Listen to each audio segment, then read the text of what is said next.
Good morning, soldiers! Guess what? Drill Sergeant Reid is back! Alright, are you fired up? Are you excited? Get out of bed, soldier! Get those shoes shined and get in line! Suck in that gut and tin hut, soldier! It's time to talk about some EOG Boot Camp Day number 3 topics. Today we're talking about unit rate and COP.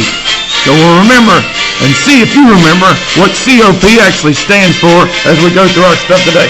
So if you got the page looks like this. And today's Boot Camp Day 3. So let's get started. We're going to march all the way from Montezuma. Here we go. All right. So just want to start out just filling in these little blanks at the top here. Soldiers, today I want you to know is COP is basically the same as unit rate. All right, they mean the same thing, same stuff. So if you see COP, that means the same as unit rate. If you see unit rate, that means the same as COP. And we'll talk about what COP means when we get down a little bit further down the page down here. All right, but basically what I want you to know for unit rate is you're going to have to do some division. Okay, so you're going to have to use some long division, which I know you love, soldiers. I know you love doing that where you bring those numbers down. So you're going to have to use some long division. You're also going to have to divide some fractions. So we're going to have to do some dividing fractions. And remember, when you divide fractions, that means, of course, you're going to have to do your old KCF or keep, change, flip, or multiply by the reciprocal. Okay, whichever way you want to say it is good, as long as you do it correctly. Okay, so let's talk a little bit about this one. Let's say we've got John. And John is going to walk 3/4 of a mile. He's out on a march. He's marching. All right, he's marching. I should say he's marching. He's going to march 3/4 of a mile every quarter hour. Okay, so he's going to do that. Let's say, how far does he march? How far does he march? In 5 hours. We're going to put him out on him. We're going to put him out on the march. He's got his backpack on. He's going to be on the move. All right. So in this particular one, okay, we're going to have to do some fraction work. So if he's going to 3/4 of a mile every quarter hour, we're going to find his miles per hour. Okay, that would be his unit rate. So miles divided by hours. Okay, that's how you get miles per hour. So that would be 3/4 divided by 1/4, because the 3/4 is the miles, the 1/4 is the hour. So 3/4 divided by 1/4 would be the starting problem. Y'all see that all right? I'll hunker down on it a little bit closer. Now if we're going to do a little keep, change, flip to that, or multiply by the reciprocal, of course we're going to keep that. Okay, 3/4. We're going to change that to multiply. We're going to flip that or use the reciprocal of that, which would be 4/1. So we do a little keep, change, flip. And of course you can see that the 4's are going to cross out and cancel. That's 4 divided by 4 is 1. And that 4 divided by 4 is 1. So basically his unit rate is 3 miles per hour. Okay? So if he can go 3 miles per hour and he's marching for 5 hours, of course 3 miles per hour times 5 means he is going to go how far on his march? That would be 15 miles. That good soldier John is going to walk on his march. All right, 3 miles per hour times 5 hours, 15 miles. All right, so per is the word we want to talk about next. Okay, per is also normally a divide word. Normally a divide word. It can be a multiply word, but normally it is a divide word.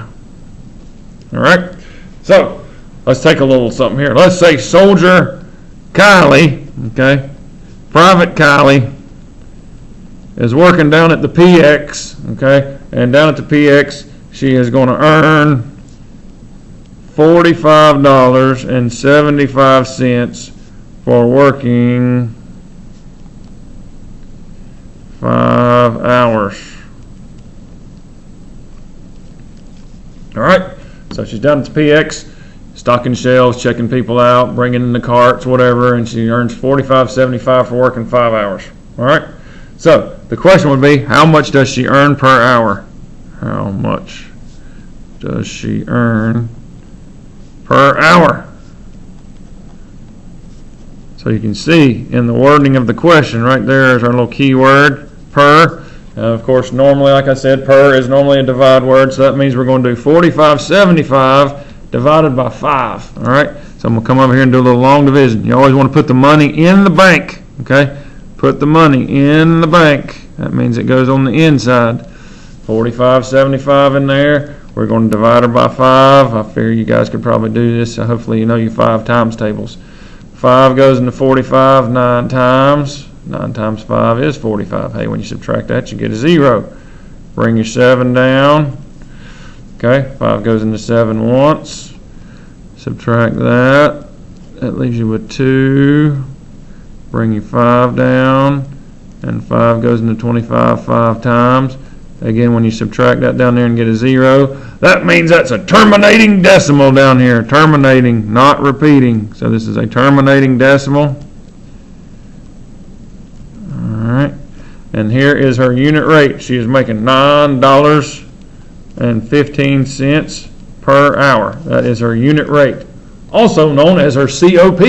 Okay? So if you needed to write an equation for that, just remember, and I'm going to talk about this a little bit more down here, you'd take that and put it into the equation, and the equation for that would be y equals 915x. Okay, something like that. Y equals 915x. You always want to put your unit rate or your COP right there after the equal sign and right before the x. So y equals 915x. Hey, time-wise, we're doing pretty good here. All right, so let's get down to the next little section, soldiers. Again, long division is going to be necessary when you do unit rates, or dividing fractions is going to be necessary. You're going to have to do your keep, change, flip, multiply by the reciprocal. However you want to say it, soldier, I don't care. Per is normally a divide word. Okay, always put the money on the inside. Find out how much she's going to earn per hour. Then you can take that unit rate and stick it into that little equation. All right, you ready? Let's move on down the page. Let's march on down. March, march, march. Here we go. All right, COP. Let's see if we remember what COP stands for. Constant of proportionality. Now, constant of proportionality basically means the same exact thing as unit rate. So guess what you're going to do for constant of proportionality? You're going to do division. All right. Either long division or multiply or divide the fractions, which of course you end up doing KCF for that. So same thing. So let's talk a little bit about a table. Now, some of these questions you're going to see on your EOG when you're trying to defeat that sucker, they're going to give you a table. All right, so I'm going to try to draw you one on here. So let's say over here on this side we've got pounds of beef. All good soldiers need a lot of protein, so we're going to have pounds of beef over here. All right, and let's say our two closest grocery stores that we've got close by are Ingles. All right. So let's say we can get 3 pounds of beef, 4 pounds of beef, 5 pounds of beef, or 8 pounds of beef. So it'll kind of be a little table like so. I'll do the best I can to draw it in there by hand. At Ingles, here's your prices. $8.01, $10.68, $13.35, and then $21.36. All right, so 3 pounds of beef, $8.01 at Ingles. 8 pounds is $21.36. Now we're going to compare that over here, soldier, to Food Lion. So at Food Lion, 3 pounds is $8.67. 4 pounds is $11.56. 5 pounds is $14.45. And 8 pounds is $23.12. So I'm hoping you're smart enough, soldier, to automatically see which one of these places is going to be cheaper. So that would, be the first question. Which store is cheaper? What would your answer to that question be, soldier? Which store do you think is cheaper? Is it cheaper to get the beef at Ingles, or do you think it's going to be cheaper to get it at Food Lion? Hopefully you're going to tell me Ingles. Now the next question is the math question. By how much per pound?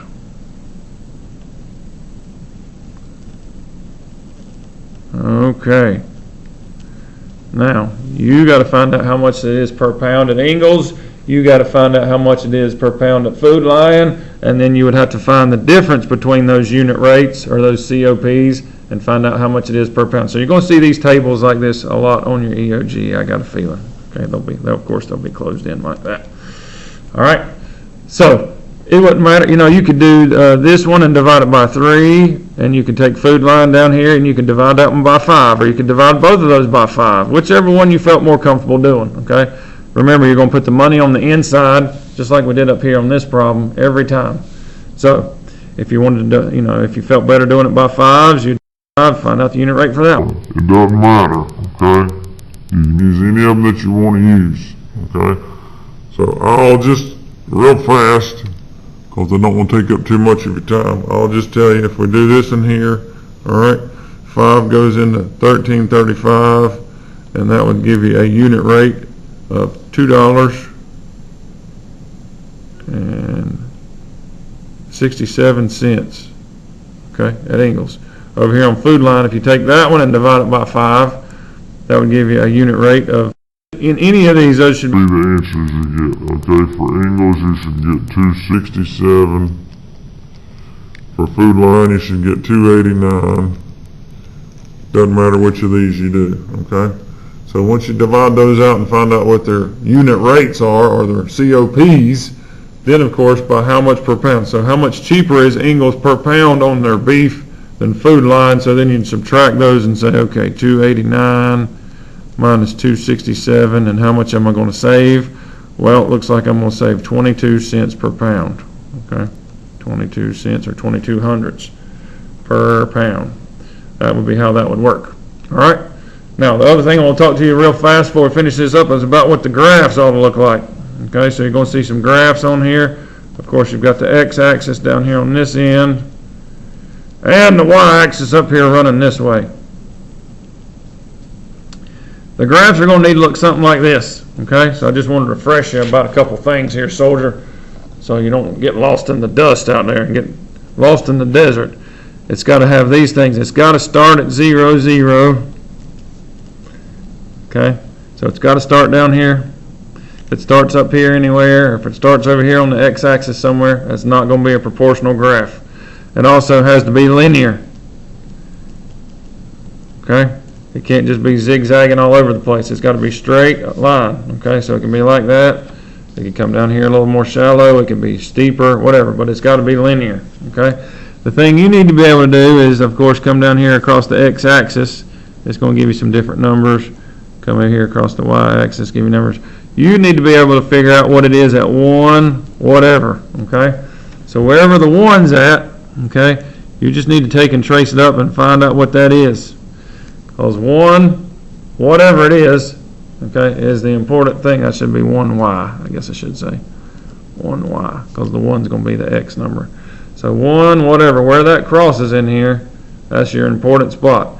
And maybe it's not super easy to figure out at 1 whatever. Maybe you got to come up here to 4 whatever and find that number and then take that and divide it by 4. Okay? But we'll talk a little bit more about that. It'll be crossing somewhere. And what you need to look for here on the x-axis is where is it at 1 whatever. So just take your finger and trace it up and try to figure out what that 1 whatever is. All right, we'll get into a little bit more of that later. All right. Soldiers, hope this has done you well. Just remember, as you're doing all these things, COP and unit rate are the same.